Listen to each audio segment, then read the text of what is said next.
Баршаңызға сәлем. Мен бүгін сіздерге үй жағдайында лағман дайындап көрсетемін.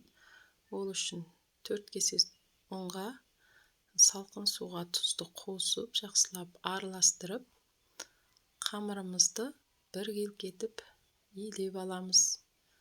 Суды аздан құйып отырасыздар, жақсылап илейсіздер.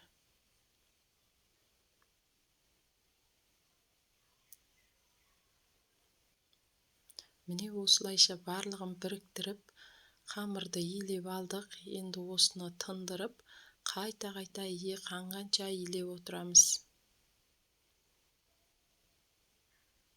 Міне осылай қайталап отырасыздар. Бірнеше рет қайталап, осылай жақсылап илесеңіздер, лағмандарыңыз жақсы созылады, үзілмейді, бір келкі болып шығады. Міне тағы да өстіп жақсылап тындырып қоямыз 10-15 минутқа.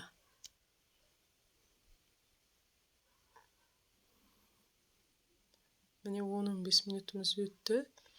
Енді қамырымызды тағы да қайталап жақсылап илейміз. Иі қанат.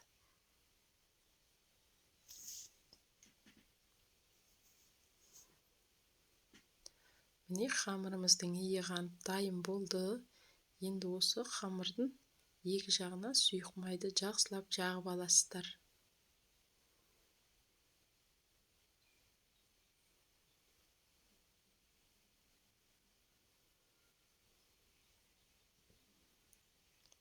Енді осы дайын болған қамырды бөліктерге бөліп аласыздар ұзыншалап.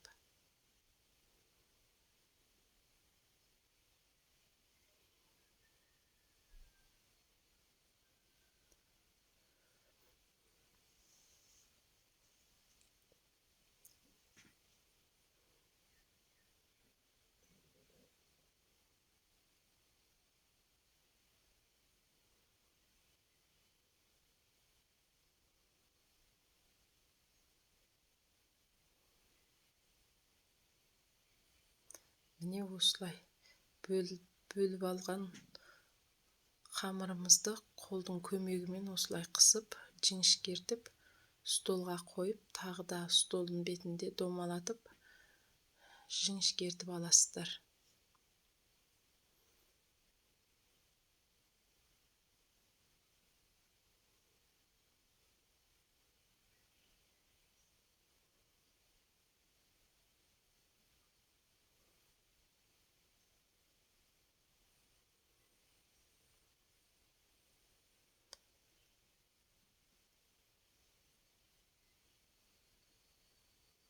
Міне біз барлығын өстіп жіңішкертіп дайындап алдық. Енді табаққа жабысып қалмас үшін сұйық майды жағып дайындап аласыздар табақтарыңызды.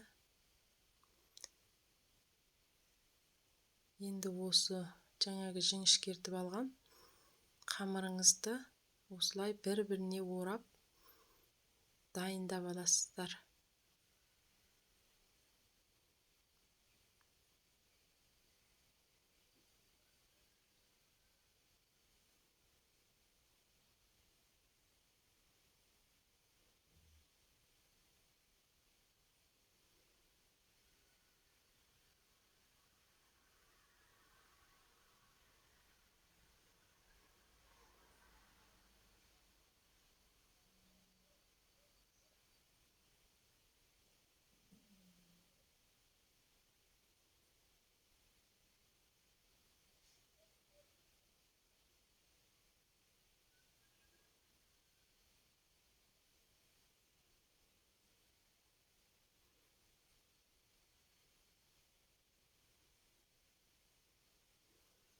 Міне енді өстіп бір келкі орап, бір-біріне орап дайындап алғаннан кейін үстінен жақсылап сұйық май жағамыз, жабысып қалмас үшін.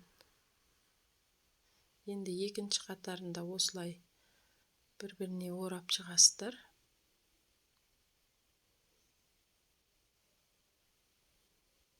Бұл енді сіздердің үйлеріңіздегі адам санына байланысты.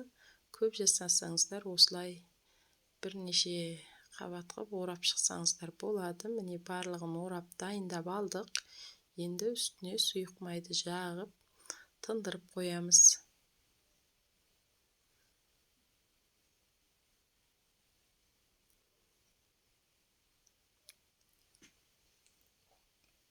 Осы аралықта біз лағманымыздың қуырмашын дайындаймыз.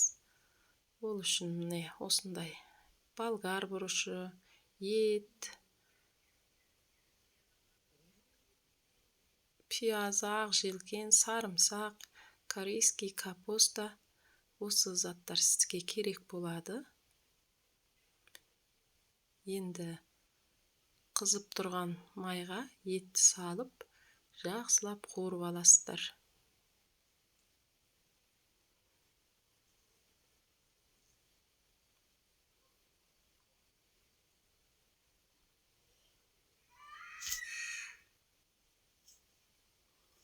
Енді лағманымыздың тестасын созып бастаймыз. Міне осылайша жіңішкертіп созып аламыз.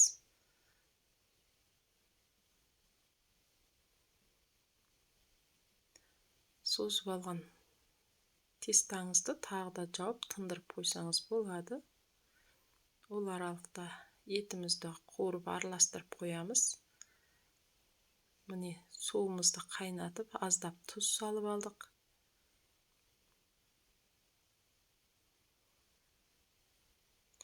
Енді осы созып жіңішкертіп алған тесталарыңызды тағы бір мәрте созып алсаңыздар болады, жіп-жіңішке болу үшін.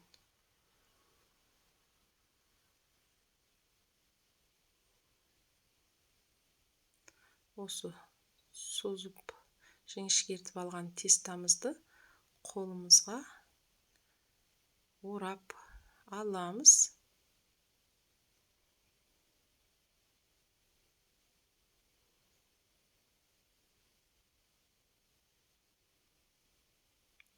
Қолға орап алған тестені осылай столға соғып, тағы да жіңішкертіп аласыздар.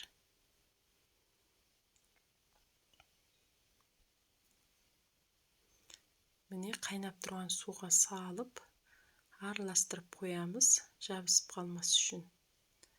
Бетін жауып қайнатып аласыздар. 1-2-3 минутқа. Міне қайнап дайын болды. Сүзіп алып, мұздай суға салып жақсылап жуамыз. Лағманның тестасы жып-жылтыр әдемі болып шығады. Міне теста дайын. Біздің қуырмашымыз да дайын болып жатыр. Пиязын салдық. Енді ақ желкенді салып, жақсылап қуырып аласыздар.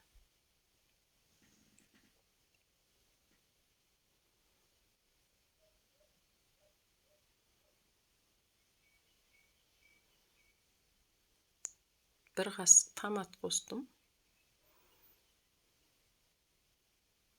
Үстіне корейский капустамызды салып, жақсылап қуырасыздар. Дәміне қарай тұз қостым.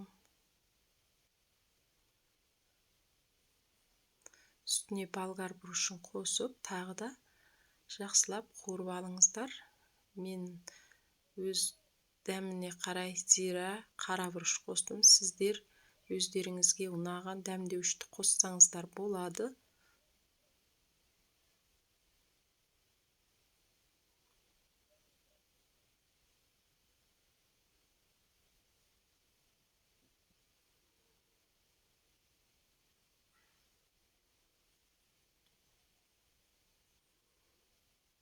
Үстінен сарымсақты салдық. Жақсылап қуырып аламыз.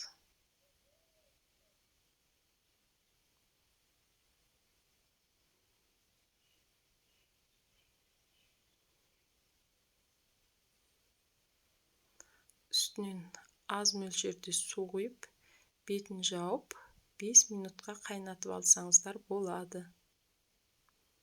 Бұл майға қуырылған, әбден пісті.